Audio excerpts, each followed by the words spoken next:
Good morning students. Once again you are welcome to Shikhar ICS online, where we are preparing for civil services prelims examination, particularly the prelims examination conducted by MPPSC for state civil services. राज्य सेवा परीक्षा की जो प्रारंभिक परीक्षा है उसकी तैयारी कर रहे हैं और पिछले कुछ दिनों से हम पढ़ रहे हैं मध्य प्रदेश केस का इतिहास और संस्कृति से संबंधित अलग अलग कुछ विषय। आज पढ़ने जा रहे हैं मध्य प्रदेश में जनजातियाँ, ट्राइब्स इन एमपी।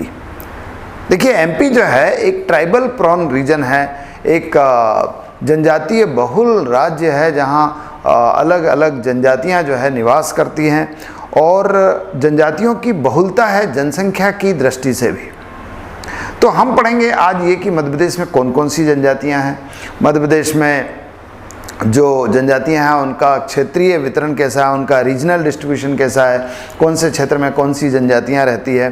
दूसरा फिर कुछ मध्य प्रदेश की जनजातियों का सांस्कृतिक परिदृश्य देखेंगे, कल्चरल सिनारियो देखेंगे और फिर ये भी देखेंगे कि एक टॉपिक और है आपके सिलेबस में, जनजातीय व्यक्तित्व। कुछ इंपॉर्टेंट पर्सनालिटीज़ जो जनजातीय पृष्ठभूमि से आती है लेकिन जिन्होंने अलग अलग क्षेत्रों में मध्य प्रदेश में महत्वपूर्ण भूमिका निभाई है, उनको भी आज हम देखने जा रहे हैं। देखिए जनजातियों की दृष्टि से देखा जाए तो जैसा मैंने पहले बताया कि मध्य प्रदेश जो है एक जनजाति बहुल राज्य है। मध्य प्रदेश की जनजाति का एक बड़ा भाग, लगभग 21% भाग जो है, 21% part of the total population of MP is tribe, जनजातियाँ, ठीक है। और इसमें भी आप देखिए कि कई जनजातियों की बड़ी भूमिका है, खासतौर पे गोंड है, भील है, कोरकू है और आपके बैगा है, कोल है, ऐसी कई बड़ी जनजातियाँ हैं। जो सबसे बड़ी जनजाति है जनसंख्या की दृष्टि से वो है हमारे यहाँ भील। विभाजन से पहले गोंड सबसे बड़ी जनजाति होती थी हमारे यहाँ जनसंख्या की दृष्टि से, but after the partition, that is after the making of Chhattisgarh, after the separation of Chhattisgarh from MP, Bhil is the largest, Bhil is the biggest tribe in MP from population point of view. उसके बाद फिर गोंड का number आता है। अगर क्षेत्र की दृष्टि से देखा जाए कि मध्य प्रदेश के किस क्षेत्र में जनजातियाँ ज़्यादा है, तो मैं एक छोटा सा नक्शा बनाता हूँ मध्य प्रदेश का। तो मध्य प्रदेश में जनजातियों की एक डेंसिटी तो यहाँ है, दूसरी यहाँ है। इन क्षेत्रों में जनजातियाँ जो है ज़्यादा है, यानी पश्चिमी भाग में और दक्षिण पूर्वी भाग में। यहाँ पर जनजातियों की जनसंख्या, जनजातियों की जो प्रतिशत है जनसंख्या में वो ज़्यादा है। और अगर ये देखा जाए किस ज़िले में ज़्यादा है, तो सबसे ज़्यादा जनजातीय जनसंख्या जो है वो झाबुआ ज़िले में। Largest population of tribes in a district is in Jhabua, then in Dhar. और अगर प्रतिशत की दृष्टि से देखा जाए कि जिले की कुल जनसंख्या में जनजातियों का प्रतिशत कितना है, तो फिर सबसे ज़्यादा प्रतिशत जो है वो दिखाई देगा आपको अलीराजपुर में। अलीराजपुर जो झाबुआ से ही अलग हुआ एक ज़िला है। तो ये कुछ जनजातियों से संबंधित डेटा है। हमको ये सबसे पहले तो ये देखें कि जनजातियाँ होती क्या है, व्हाट इज़ ए ट्राइब, जनजाति है क्या, ट्राइब्स है क्या। देखिए जनजातियाँ जो है ऐसा मानव समूह है, ए ग्रुप ऑफ पीपल जो एक क्षेत्र विशेष में रहता है और जिसकी अपनी एक विशेष संस्कृति है, which has its own way of life, its own cultural background, जिसकी अपनी सामाजिक सांस्कृतिक अलग रीति रिवाज है, मूल्य है, वो जनजाति कहलाता है। और ख़ासतौर पर जनजाति की एक विशेषता ये भी है कि जनजातियाँ जो है वो विकास की मुख्य धारा से अलग है। They are isolated from the main stream development. विकास की जो मुख्य धारा है उससे अलग है। इसका मतलब विकास की दृष्टि से पिछड़े हुए हैं, विकास के क्रम में पिछड़ गए, वो कहलाते हैं जनजातियाँ, ठीक है। अब इनको कई नाम से पुकारा जाता है, आदिवासी कहा जाता है, आदिम जाति भी कहा जाता है, प्रिमिटिव्स कहा जाता है इंग्लिश में ट्राइब्स तो कहते ही हैं। तो ये अलग अलग नाम से पुकारा जाता है, लेकिन अगर ऑफिशियली देखा जाए तो वो जनजाति है। और अधिक ऑफिशियली देखा जाए तो अनुसूचित जनजाति है, शेड्यूल्ड ट्राइब है।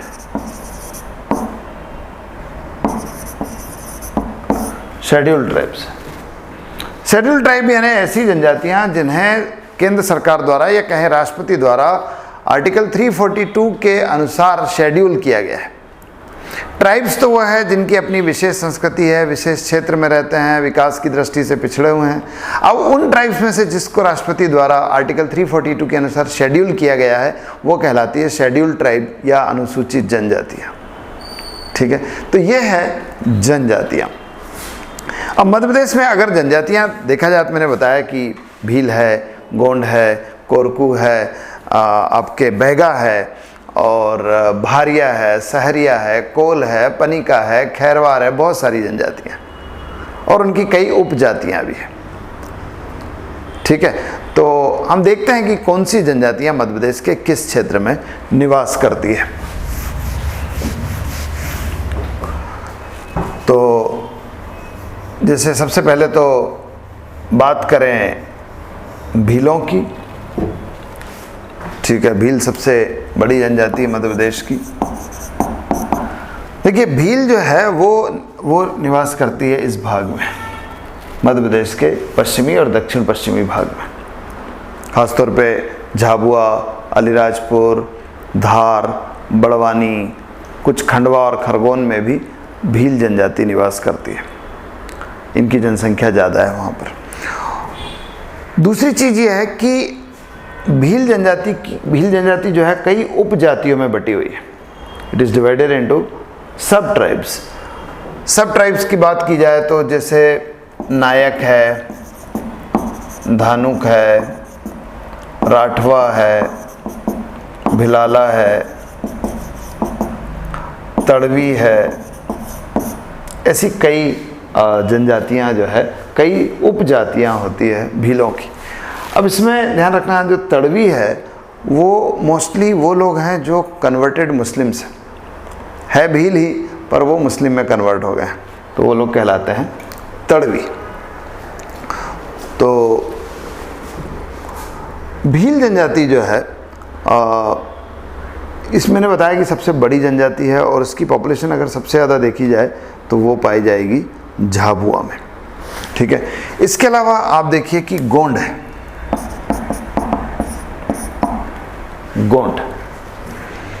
गोंड जो है मैंने बताया कि मध्य प्रदेश की दूसरी बड़ी जनजाति है और विभाजन से पहले यही जनजाति सबसे बड़ी होती थी। भारत की भी सबसे बड़ी जनजाति है। भारत में सबसे ज़्यादा गोंड ही पाए जाते हैं। आप देखिए भारत में जनजातियों की जनसंख्या बहुत ज़्यादा है।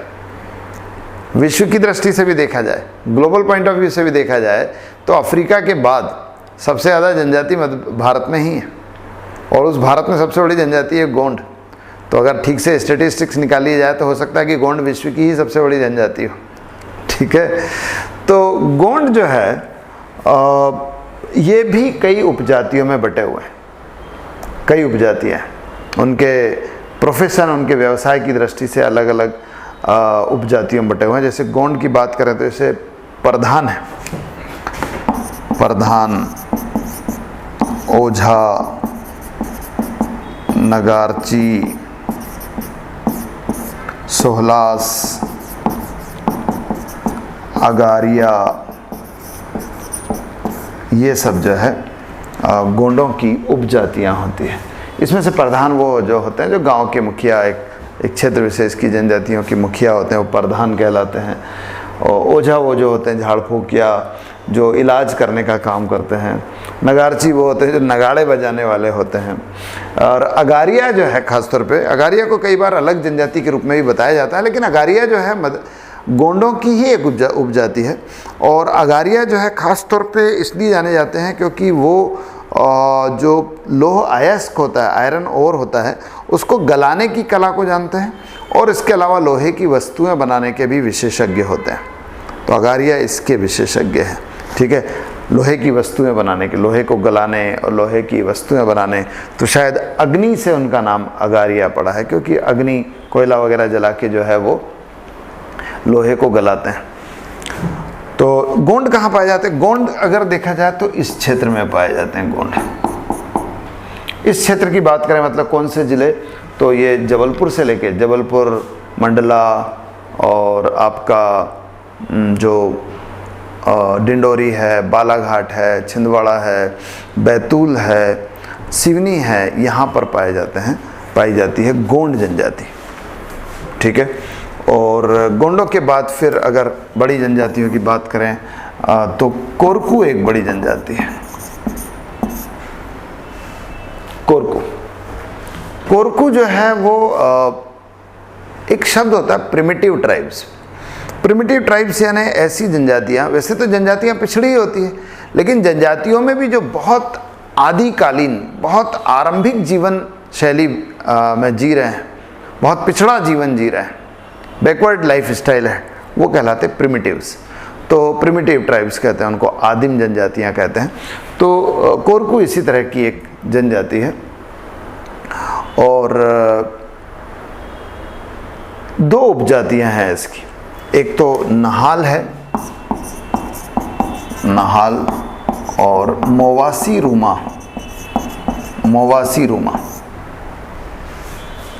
ये मुख्य तौर पे ये दो उपजातियां हैं इसकी, दो सब ट्राइब है, और पाई जाती है हरदा, होशंगाबाद और बैतूल ज़िले में। ये 3 ज़िले ही मुख्य तौर पर कोरकुओं के हैं। ठीक है। कोरकू के बाद बात करें जैसे बैगा जनजाति।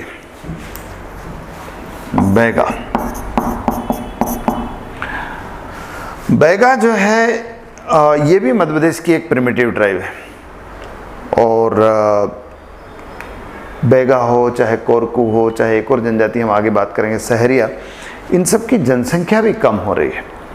तो मतलब ये डेमोग्राफिक पॉइंट ऑफ व्यू से भी खतरे में, इंडेंजर्ड है। तो बैगा जो है इसमें भी कई उपजातियां पाई जाती हैं, जैसे नरोतिया है, भरोतिया, बिजवार, रे भैना, काड़ भैना, ये सब इनकी उपजातियां हैं। और कहाँ पाए जाते हैं अगर बात की जाए तो पाए जाते हैं मध्य प्रदेश के दक्षिण पूर्वी भाग में, खास तौर पर डिंडोरी और मंडला जिले। कुछ बालाघाट में भी है, पर डिंडोरी और मंडला जिले मुख्य तौर पर बैगा जनजाति के लिए है। यहाँ आप देखिए कि डिंडोरी जिले में एक क्षेत्र ही है जिसे बैगा चक नाम दिया गया है, बैगा चक।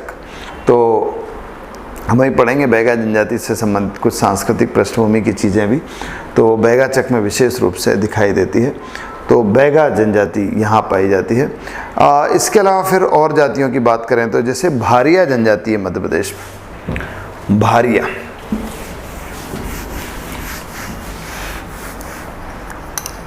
भारिया जो है ये भी मध्य प्रदेश में एक प्रकार की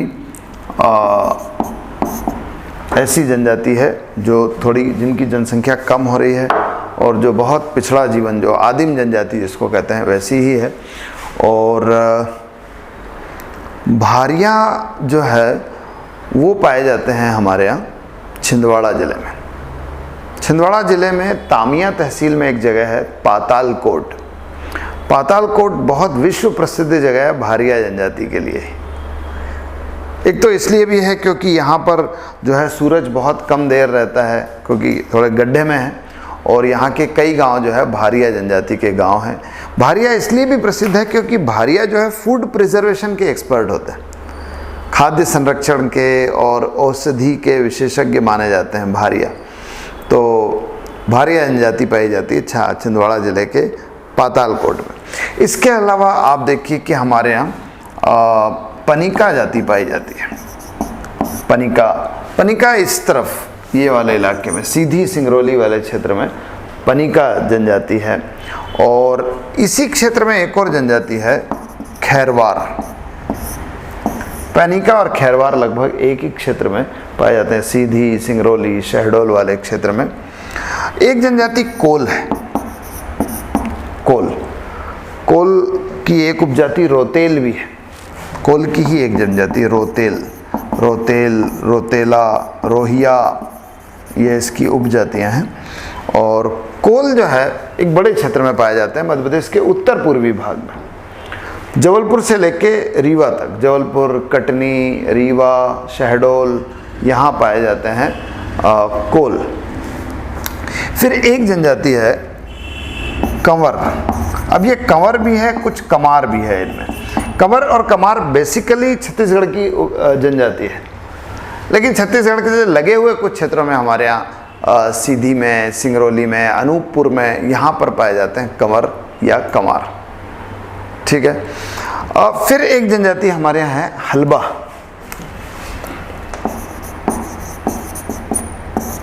हलबा, हलबा भी है, उसकी एक जनजाति हलबी भी है। ये पाए जाते हैं बालाघाट में।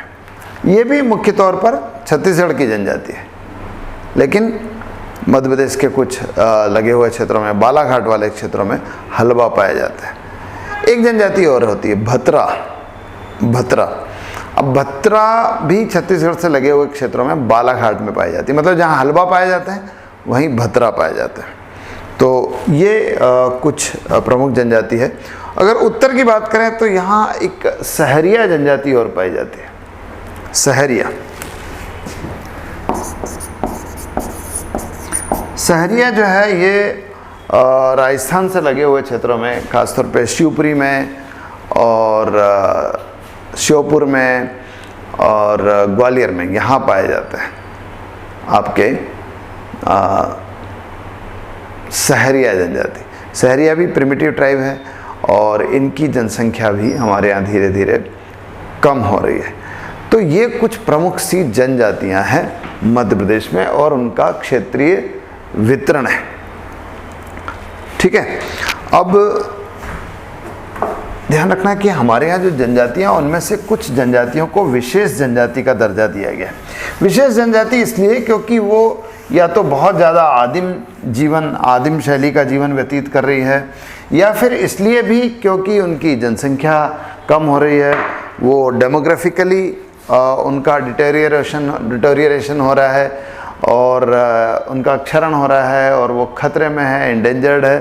तो 3 जनजातियों को विशेष जनजाति का दर्जा दिया गया है। उसमें से एक भारिया है, एक सहरिया है, एक बैगा है, और उसमें कोरकू भी चर्चा में है। कोरकू पर भी विचार किया जा रहा है। तो ये विशेष जनजातियां हैं हमारे यहाँ। ठीक है। जनजातीय संस्कृति की बात करें, ट्राइबल कल्चर की अगर बात करें, तो जैसे बैगा की एक चीज़ में बताते बताते छूट गया था। बैगा जनजाति जो है,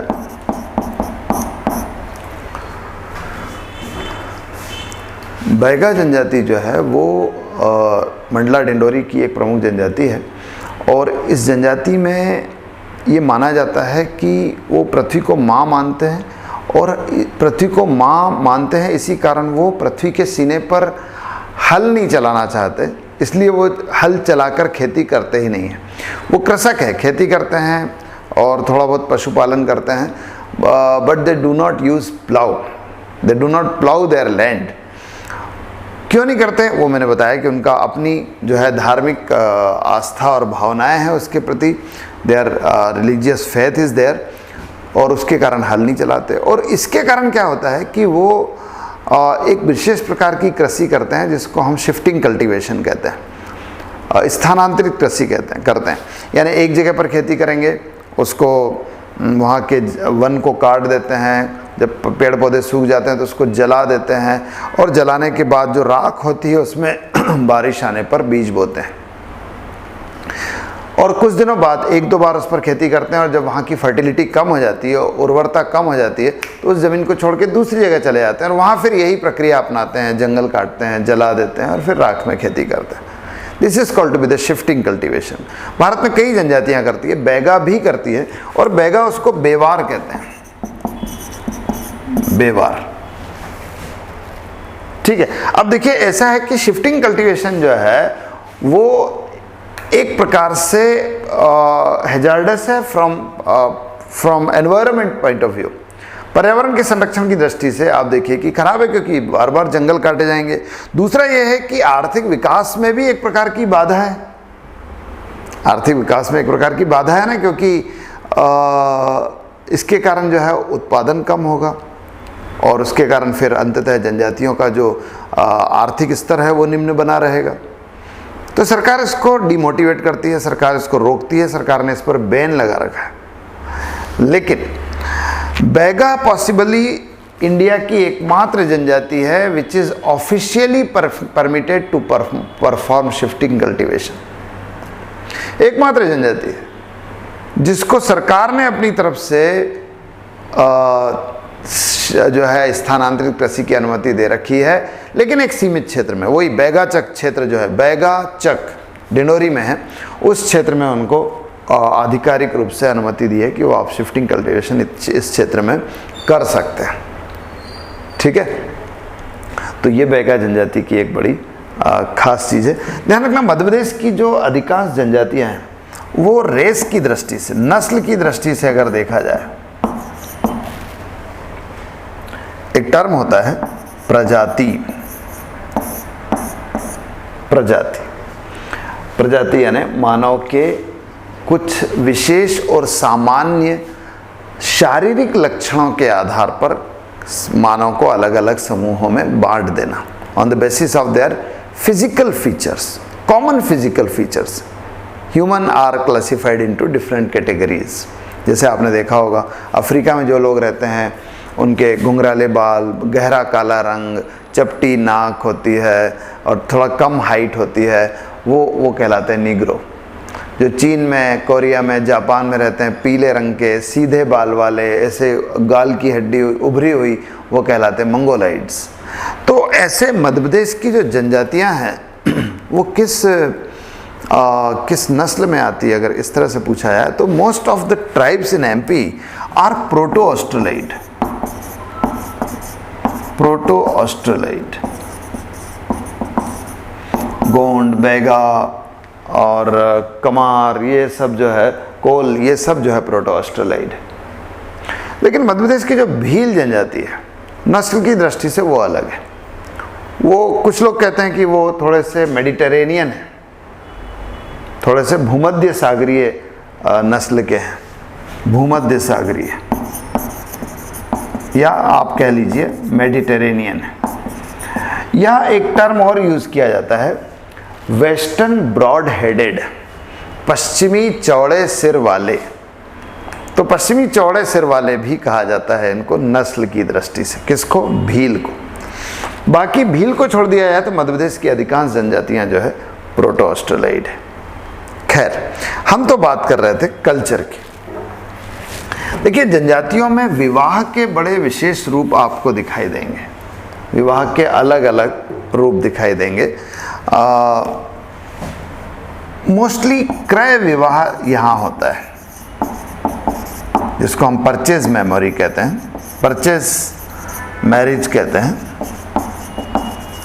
परचेज मैरिज का मतलब लड़की से विवाह करने के लिए लड़की के पिता को या गार्जियंस को पैसा देना। ठीक है, ये पैसा जो है, ये धन जो है, इसको हम वधू मूल्य कहते हैं। इसको इंग्लिश में ब्राइड प्राइस कहते हैं। लड़की के पिता को ब्राइड प्राइस देंगे तभी लड़की, वो पिता जो है अपनी लड़की का विवाह किसी आपसे करेगा। तो that money is called to be bride price. वो दिया जा सकता है in the form of cash, in the form of grains, अनाज के रूप में दिया जा सकता है, या कोई पशु के रूप में, बकरी, गाय, भैंस, इसके रूप में दिया जा सकता है। तभी जो है आपकी शादी होगी। ये ब्राइड प्राइस। तो मध्य प्रदेश की अधिकांश जनजातियों में ब्राइड प्राइस का प्रचलन है, अधिकांश जनजातियों में, इसलिए हम उसको क्रय विवाह कहते हैं। ठीक है, लेकिन कहीं कहीं जो है एक और टर्म है, प्रचलित है, जिसको हम विनिमय विवाह कहते हैं। विनिमय, एक्सचेंज मैरिज कहते हैं, या इसी को आटा साटा कहते हैं। आटा साटा ये बहुत प्रचलित है मध्य प्रदेश में, राजस्थान में। आटा साटा, आटा साटा यानी आपको एक लड़की से विवाह करना है तो उसको पैसे देने होंगे। अब आपके पास पैसे नहीं है तो आप क्या करो, अपने परिवार की एक लड़की की शादी उस परिवार के लड़के से कर दो, और उस परिवार की एक लड़की की शादी अपने परिवार से कर लो। मतलब लड़कियों का क्या हो रहा है, एक प्रकार का एक्सचेंज हो रहा है। हालांकि राजस्थान में अभी इस पर बहुत ज़्यादा विवाद चल रहा है और ये माना जा रहा है कि ऐसा नहीं होना चाहिए, क्योंकि इससे कई बार अन्याय हो जाता है। लड़की का विवाह जो है ऐसी जगह कर दिया जाता है जो जो उसके लिए सूटेबल नहीं है या उसको पसंद नहीं है। लेकिन आटा साटा विवाह होता है, इसको हार्ट पार्ट भी कहते हैं। ये बहुत ज़्यादा प्रचलित है गोंडों में। गोंडों में आप देखिए कि एक सेवा विवाह भी हमारे यहाँ होता है। सेवा विवाह, सेवा विवाह होता है, सर्विस मैरिज होती है। सर्विस मैरिज का मतलब समझिए आप, एक्चुअली ये क्रय विवाह से संबंधित है। होता यह है कि कोई लड़का अगर शादी करना चाहता है और शादी करने के लिए उसको ब्राइड प्राइस देनी पड़ेगी, वधू मूल्य देना पड़ेगा, और मान लीजिए उसके पास उसकी आर्थिक स्थिति बहुत कमज़ोर है, वधू मूल्य नहीं है, तब फिर उसकी शादी नहीं होगी। नहीं होगी ऐसा नहीं, उसके पास एक और विकल्प है। उसके पास विकल्प यह है कि वो क्या करेगा कि लड़की के पिता के यहाँ जाके काम करेगा, खेतों में काम करेगा, घर में काम करेगा, या लड़की का पिता उसे किसी के यहाँ नौकरी पर लगा देगा, और नौकरी से जो पैसा मिलेगा, मजदूरी का जो पैसा मिलेगा, वो लड़की के पिता को मिलेगा। ठीक है, ऐसा विवाह कहलाता है सेवा विवाह। मतलब सेवा करके एक प्रकार से वो वधू मूल्य चुका रहा है। He is paying the bride price by mean of service provided to the father in law और somebody else where the father in law has directed. तो साहब वहाँ नौकरी करेगा। इसको जो है अलग अलग नाम से जाना जाता है। जैसे इसको जो है, इसका नाम क्या है मैं अभी आपको बताता हूँ, मैं नाम मिस कर रहा हूँ। लमझना कहते हैं, सॉरी फॉर डिलेड, लमझना कहते हैं। कोरकू में लमझना कहते हैं, गोंडों में लामा नई कहते हैं, लामा नई, और बेगा में भी होता है, इसको लाम सेना कहते हैं। भीलों में भी होता है, उसमें खंडड़िया कहते हैं, खंडड़िया। ये अलग अलग नाम है। मोस्ट लामझना बहुत ज़्यादा प्रचलित नाम है, लेकिन ये लामझना कोरकुओं में ज़्यादा प्रचलित है। कहीं जो कोरकू से लगे हुए क्षेत्र, वहाँ गोंडों में भी लामझना शब्द यूज़ किया जाता है। वैसे गोंडों में उसे लामनई कहा जाता है। किसकी बात हो रही है? जो इस प्रकार का सेवा विवाह करता है उस लड़के को ये कहते हैं लामानई। बेगा में लामसेना कहते हैं, भीलों में खंडड़िया कहते हैं उसको। ठीक है, तो ये सेवा विवाह का भी एक प्रकार से प्रचलन है।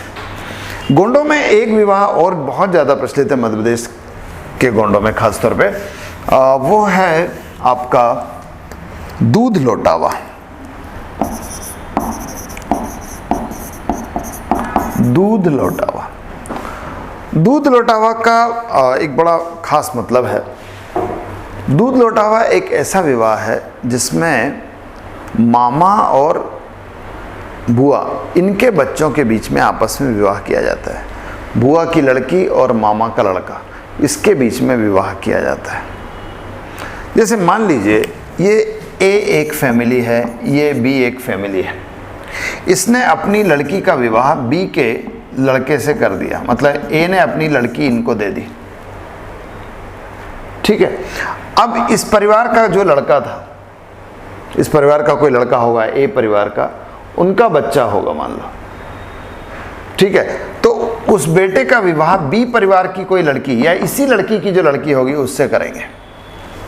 यानी ये लड़के की बुआ है, ये लड़की इस बुआ की लड़की है, उस लड़की का विवाह इस मामा के लड़के से कर देंगे। तो इसका मतलब ये है कि एक बार ए परिवार ने लड़की दी यानी दूध दिया बी परिवार को, अब बी परिवार लड़की यानी दूध दे रहा है ए परिवार को, तो दूध क्या हो रहा है, वापस लौट के आ रहा है, इसलिए इसको कहते हैं दूध लौटावा।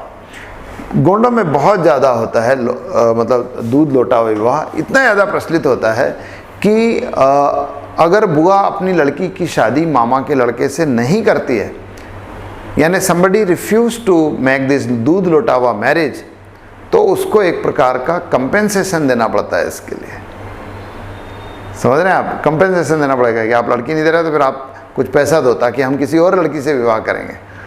ठीक है, तो ये है एक दूध लौटावा विवाह जो बहुत ज़्यादा प्रचलित है। इसके अलावा आप देखिए कि भीलों में एक उत्सव बड़ा प्रसिद्ध है, विवाह से संबंधित भी है, सांस्कृतिक उत्सव भी है, और वो उत्सव है गोल गधेड़ो।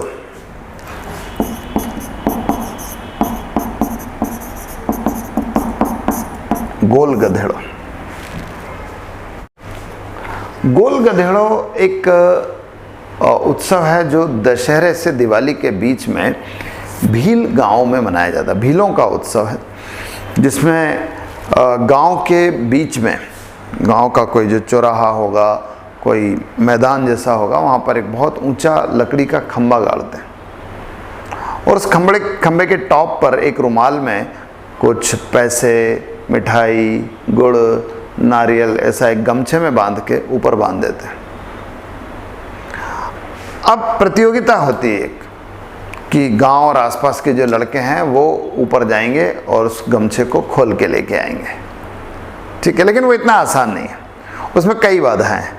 एक बाधा तो यह है कि उस पूरे लकड़ी के खंबे को उसमें बहुत तेल लगा के, उसको खासतौर पर अरंडी का गाढ़ा तेल लगाया जाता है और उसको चिकना बनाया जाता है, so that it becomes difficult to rise up to the top of the pillar। तेल लगाया जाता है, ग्रीसी बनाया जाता है। दूसरी चीज़ ये है कि उस खंबे के आसपास, सपोज ये पिलर है, यहाँ गमछे में बंधा हुआ है, तो इसके आसपास गोल घेरा बनाकर जो है लड़कियाँ जो है नाचती है। गोल घेरा बना के लड़कियाँ नाचती है और वो केवल नाचती है, गाती है, नाचती गाती ही नहीं है, बल्कि they also put some kind of resistance against the boys who are climbing up to the top of the pillar. जो लड़के ऊपर जाने का प्रयास करेंगे उनको रोकती है, उनको डंडे से मारती है, उनको नोचती है ताकि वो जा ना पाए, ठीक है। ये इस तरह की एक प्रतियोगिता होती है। अब देखिए कि इस तरह से प्रतियोगिता में जो लड़का सफल हो जाएगा, यानी ऊपर पहुंच जाएगा और उस टॉप पर बंधे हुए गमछे को ले आएगा, तो वो केवल गमछे में बंधा हुआ नारियल, मिठाई, गुड़, पैसा प्राप्त नहीं करेगा, बल्कि उसको एक और अवार्ड मिलेगा कि वो नीचे जो नाच रही लड़कियां हैं, नृत्यरत महिलाएं हैं, उनमें से किसी से भी विवाह कर सकता है, ठीक है। उनमें से किसी से ही विवाह करेगा और उसको ऐसी परमिशन मिलेगी समाज की तरफ से। तो ये गोल गधेड़ो उत्सव है। ऐसा कहा जाता है कि ये एक प्रकार से लड़के के शारीरिक क्षमताओं का परीक्षण है, ठीक है। तो ये गोल गधेड़ो उत्सव जो है ये होता है आपके भीलों में। जनजातियों में कुछ मेले भी बड़े इंपॉर्टेंट होते हैं। जैसे मेले बताने से पहले एक और उत्सव बताता हूँ मैं आपको। एक खम्ब स्वांग नाम का या खम्ब उत्सव होता है, खम्ब मेला या खम्ब उत्सव बोलते हैं, ये भी बहुत होता है। खाम बोलते हैं, खम्ब बोलते हैं। ये जो है कोरकुओं में होता है। आजकल कोरकुओं के अलावा जो कोरकुओं से लगे हुए जो गोंड जनजाति, वहाँ भी होता है। बेसिकली कोरकुओं का है। ये बिल्कुल गोल गधेड़ो जैसा होता है। गांव में एक खंबा गाड़ते हैं और ऊपर जो है गमछे में पैसा, गुड़, कुछ इनाम, नारियल वगैरह ये सब बांध देते हैं। और यहाँ पर लेकिन वो लड़कियाँ नृत्यरत नहीं होती और ना ही वैसी कोई इस तरह का कुछ होता है कि सब आप विवाह कर सकते हैं उनसे, ये नहीं होता। बाकी सारा खम्ब मेले, खम्ब उत्सव में सब कुछ होता है। बस इसमें यह है कि नाचना गाना होता है और आपके लोक नृत्य होते हैं, लोकगीत होते हैं और प्रतियोगिता होती है। लोक नृत्य और लोकगीत का है लगभग रात भर जो है लोग, और फिर देशी जो महुए की शराब होती है उसका सेवन होता है और उसके नशे में जो है लोग रात भर नाचते हैं। ये खम्ब उत्सव होता है। इसके अलावा देखिए कुछ मेले होते हैं, जैसे भगोरिया मेला होता है। भगोरिया मेला जो है ये भील जनजाति का मेला है और होली के आसपास भील क्षेत्रों में होता है और किसी एक जगह नहीं होता, अलग अलग जगह होता है। आज झाबुआ का है, कल पेटलावत का है, परसों दाहोद का है या अलीराजपुर का है, मेघनगर का है। ऐसे अलग अलग जगह अलग अलग भगोरिया मेले और उत्सव आयोजित किया जाता है।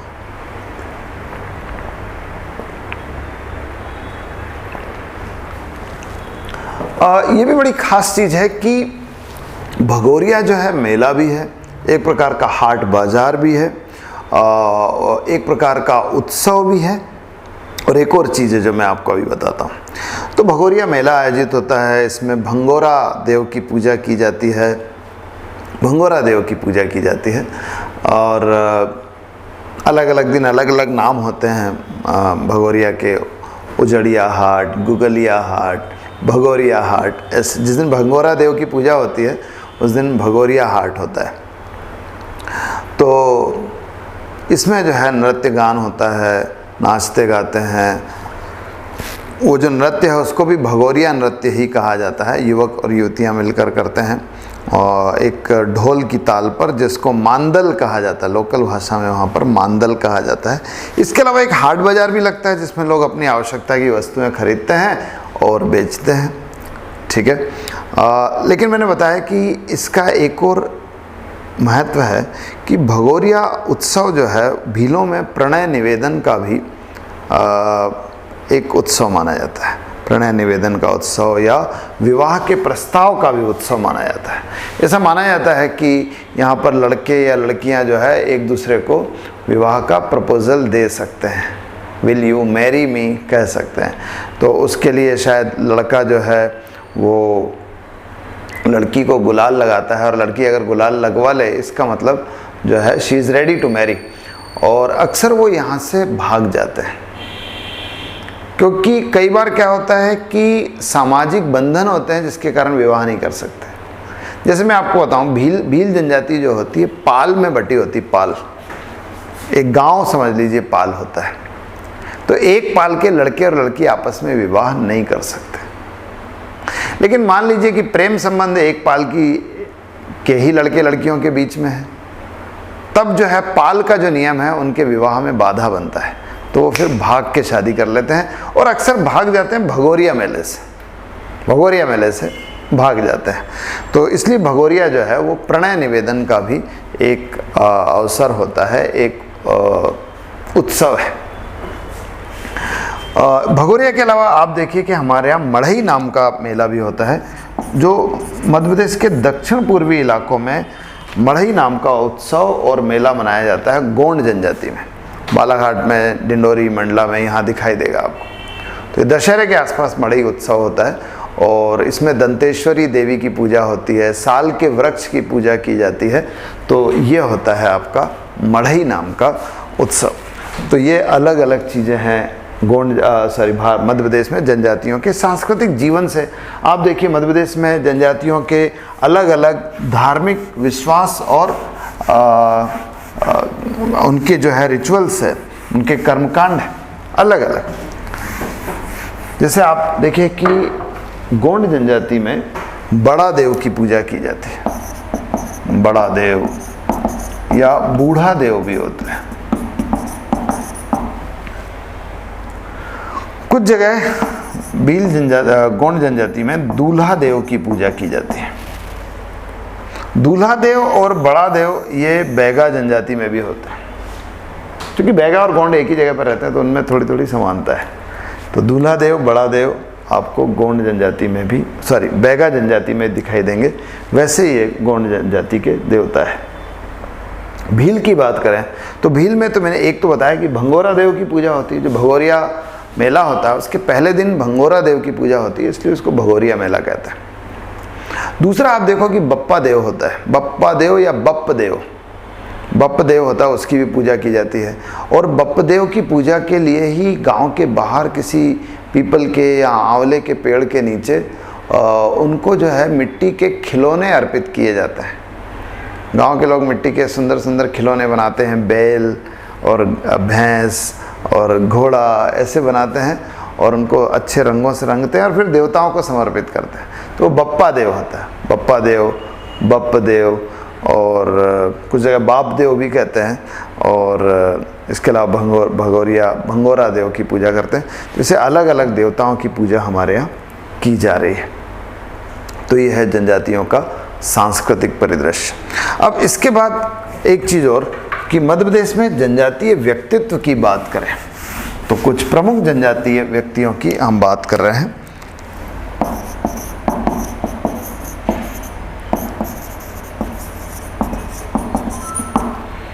ट्राइबल पर्सनालिटीज़ की बात करें, देखिए मध्य प्रदेश में कुछ जनजातीय ऐसे लोग हुए हैं जिन्होंने मध्यकालीन इतिहास में या आधुनिक इतिहास में मध्य प्रदेश में स्वतंत्रता संग्राम में बड़ी महत्वपूर्ण भूमिका निभाई है। ऐसे लोग महत्वपूर्ण, और कुछ ऐसे लोग हैं जो कला और संस्कृति को बड़ा महत्वपूर्ण योगदान जिन्होंने दिया है या दे रहे हैं।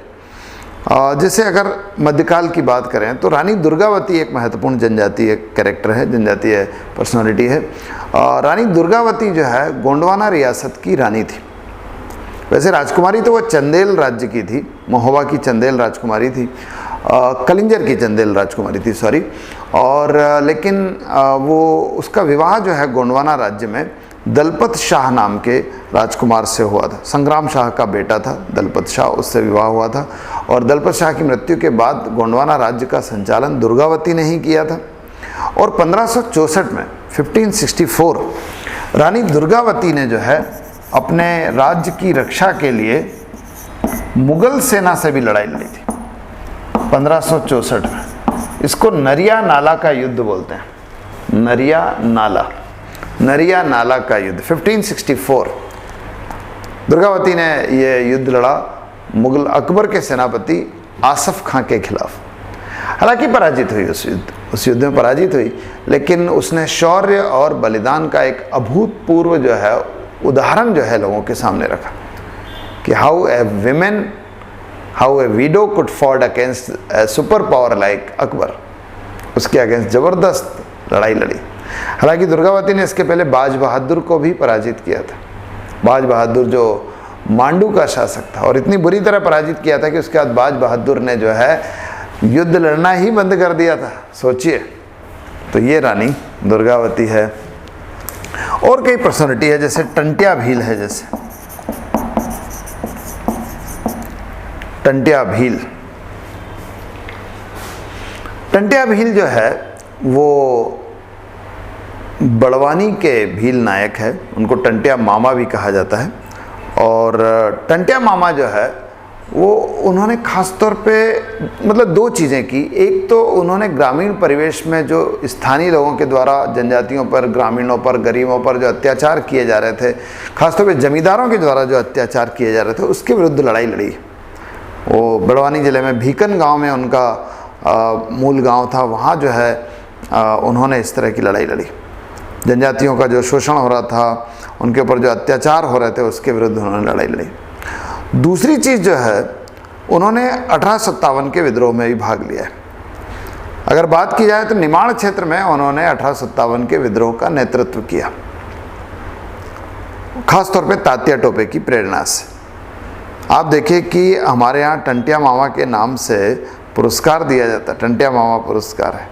रानी दुर्गावती के नाम से भी पुरस्कार है हमारे यहाँ। रानी दुर्गावती के नाम से यूनिवर्सिटी है जबलपुर में, आप देखिए, और टंट्या मामा के नाम से भी पुरस्कार है।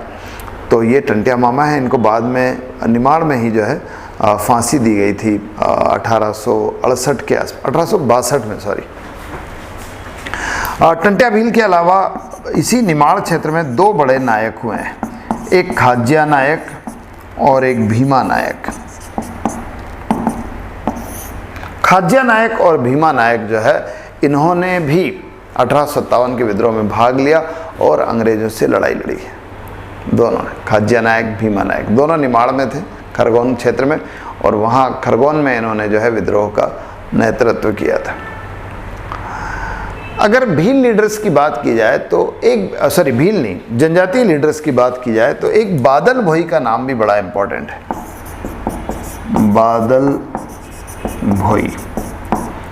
बादल भोई ने, ये आ गए थे 1930 के आसपास। इन्होंने, मतलब ये सिवनी ज़िले के थे, और इन्होंने जो है सिवनी ज़िले में ही जो है अंग्रेज़ों पर, अपने कुछ साथियों के साथ मिलकर अंग्रेज़ों का जो रेस्ट हाउस था उस पर आक्रमण कर दिया था, और उनमें से कई अंग्रेज़ों को मार दिया था। मतलब स्वतंत्रता संग्राम की भावना थी साहब, अंग्रेज़ों के विरुद्ध संघर्ष की भावना थी, और उसका परिणाम ये हुआ। बादल भोई जो है बहुत इम्पोर्टेंट कैरेक्टर है जनजातीय स्वतंत्रता संग्राम सेनानियों में, और उन्हीं के नाम से जो है छिंदवाड़ा में एक जनजातीय संग्रहालय भी बनाया गया है। बादल भोई के अलावा आप देखिए कि गंजन सिंह कोरकू है। गंजन सिंह कोरकू जो है वो बैतूल ज़िले के शाहपुरा के रहने वाले हैं और उन्होंने जो है 1930-31 में जब मध्य प्रदेश में जंगल सत्याग्रह हो रहा था तो जनजातीय क्षेत्रों में जंगल सत्याग्रह का नेतृत्व किया था गंजन सिंह कोरकू ने। ठीक है, इसके अलावा आप देखिए कि एक बिरसा गोंड है। बिरसा गोंड घोड़ा डोंगरी, बैतूल ज़िले के ही घोड़ा डोंगरी के रहने वाले हैं बिरसा गोंड, और उन्होंने जो है जंगल सत्याग्रह का नेतृत्व घोड़ा डोंगरी से किया था। इसी तरह से एक रामाधीन गोंड थे, रामाधीन गोंड।